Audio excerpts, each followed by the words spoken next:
Ladies and gentlemen, good evening. Welcome to Gashi's Command TV, the Tourist Man Black Africa. Peter Keneth has received a demand notice from KRA, that is the Kenya Revenue Authority. The authority demands from him 1.1 billion in terms of tax arrears that he's supposed to pay to KRA. This is coming 1 year after the election.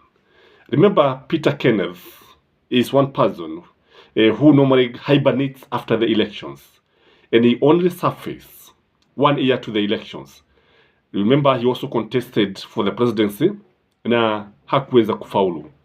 Peter Keneth, I also understand, is a former student, is an old boy of Starehe Boys, and when you look at him, you see the stareheness in him, you see the refineness, you see pia ukimtazama utaona kwamba ni mtu ambaye ana uzugu mwingi sana, and he behaves like a European.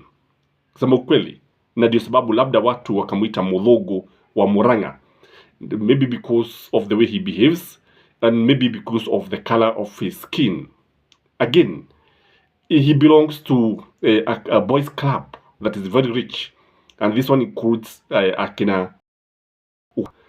These are guys who would meet quite often, have one for the road, share and catch up wakizungumzia masuala ya kitaifa na masuala ya kisiasa. Mwingine ambaye alikuwa mmoja wa kundi hili ni the late Bob Collymore, and I also understand Jeff Koinange, that of JKL from Royal Media, is also a member of the boys club.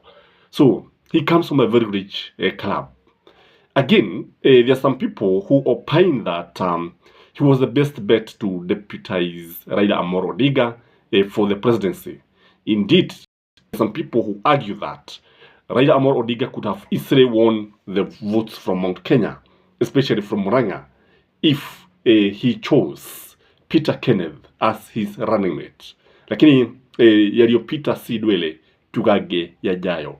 So Peter Keneth is a man now who is wanted by KRA. And you see, KRA can easily sell your properties. Ukiangalia utaona kwamba he is a friend to Uhuru Muigai Kenyatta. So in this video, I want us to look at Peter Keneth and what role he can easily play in Kenya in future. I want us to look at Peter Keneth and see how he can easily antagonize William Samoei Ruto's presidency in 2027, if at all William Samoei Ruto is going to vie for the presidency. You know, he can decide to vie for one term, but I would highly doubt. William Samoei Ruto sio mtu ambaye anaweza akang'ania uongozi akatawala kwa miaka mitano. Yeye lazima ataling'ang'ania kwa jicho la ukucha, because I've also opined in this video with this channel that the presidency to William Samoei Ruto is something like, it look like a matter of life and death. In fact, I've never seen somebody in Kenya who have put so much effort to fight for the presidency like William Samoei Ruto. That is the truth of the matter. The energy, the determination, and the urge to move on is something that shocked many Kenyans. And I think that is how he was able to outwit many leaders and declared the winner. Najua, the end justifies the mean. And for this opined in this channel, in Kenya and in Africa, elections are not won. Presidents or leaders are declared. That is the truth of the matter. And power is not given on a silver platter. It is grabbed. So the end will always justify the mean. So who is Peter Keneth as far as the politics of this country is concerned? Is Peter Keneth a threat to William Samoei Ruto's 2027 election, re-election that is? Ukiniuliza nitasema for sure Peter Keneth poses the greatest threat to William Samoei Ruto. When Moi took over power, one thing that he did is to destroy anybody who was a threat to his presidency. And that is how akina Jojo waliweza kujipata pabaya sana. That is how akina Githuguri and others, akina Jega Karume, because the guys were very rich. Unajua pesa ni kitu kimoja ambacho ni muhimu sana katika siasa. Without money, you are nobody. That is a fact of the matter. So when if for instance Peter Keneth decides to vie for the presidency, do you think William Samoei Ruto is going to get all the votes that he garnered from Mount Kenya in 2027? Because I strongly believe if Azimio, or if somebody was to sponsor Peter Keneth in Mount Kenya, and then William Samoei Ruto is paired with Stephen Kalonzo Musyoka, I think that is the greatest threat. Could this be the reason why KRI is moving with urgency to stop this man? What do you think? In politics, anything is possible. And kusema ukweli ni kwamba katika siasa, if mimi nikwahi ama uniwahi, atakayempata mwingine bahati kwake. So Peter Keneth again is a man of means. It's a man who I've said is among the richest people in Kenya. Indeed, if I'm not wrong, and it's something that I've not confirmed, but I understand he owns a bank, a commercial bank, that is. So a person who owns a bank is not an ordinary person. A person who owns a bank is not just you and me. I don't know what you think when you hear that somebody owns a bank. A person who is dining with the former president who belongs to that club must be a multi-billionaire. That is the truth of the matter. So Peter Keneth, by the fact that he's very rich, by the fact that he has the means to vie for the presidency, the fact that he can be able to have a campaign, to bankroll a campaign, and mount a presidential campaign that can actually challenge William Samoei Ruto, poses a great threat to the powers that be. That is a fact of the matter.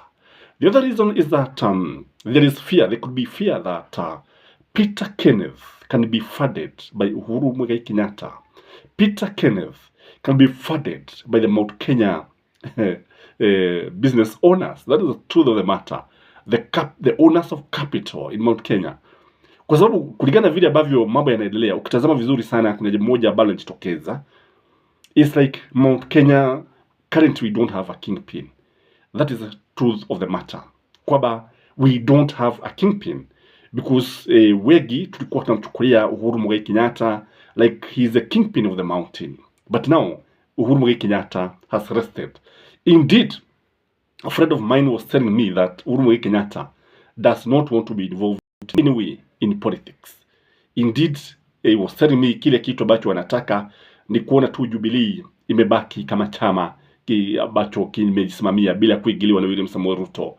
And he was telling me that if William Samoei Ruto was to leave Jubilee alone, you would not even hear Uhuru Muigai Kenyatta talking or anything to do with politics.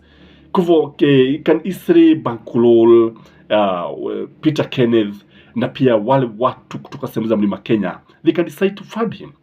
And if this happen, I can tell you, it will be very, very difficult for William Samoei Ruto to maintain his support base from Mount Kenya. Again, I've always said that politics in Kenya is always tribal, is always regional, whether we like it or not. Ni mtu wetu, mtu wa nyumba yetu.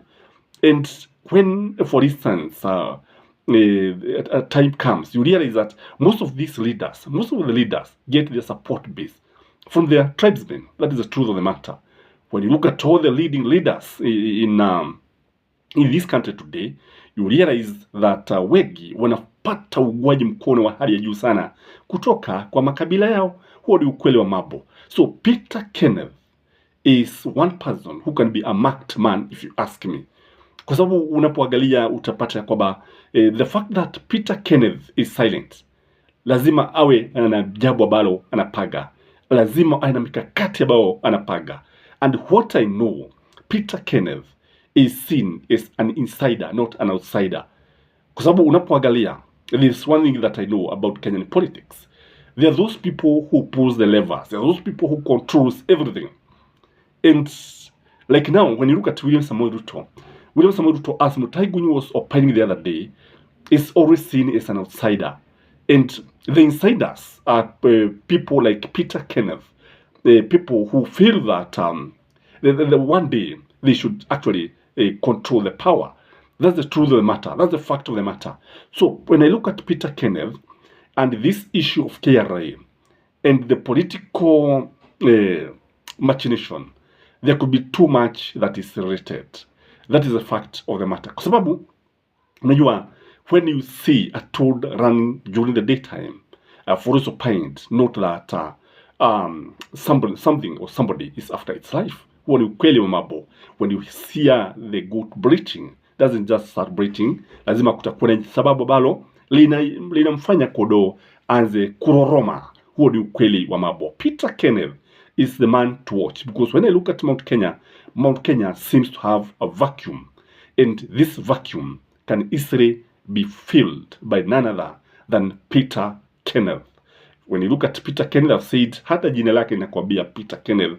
Sijui hiyo jina lake la Kikuyu ni lipi, kwa sababu Peter and Kenneth are English name. I don't know. I've not yet studied his background very clearly, but what I know is that the man comes from Gataga, and I remember his mother died some time back when Uhuru Muigai was the president, and the president attended the burial. Remember, there was a lot of politics going on there, and I don't know, but Peter Keneth is an interesting political animal and is the man to watch in Mount Kenya. If he is paired by, for instance, if Peter Keneth is paired with Kalonzo, the presidential flag bearer, deputized by Peter Keneth, don't you see the danger ahead for UDA and Kenya Kwanza? Don't you see?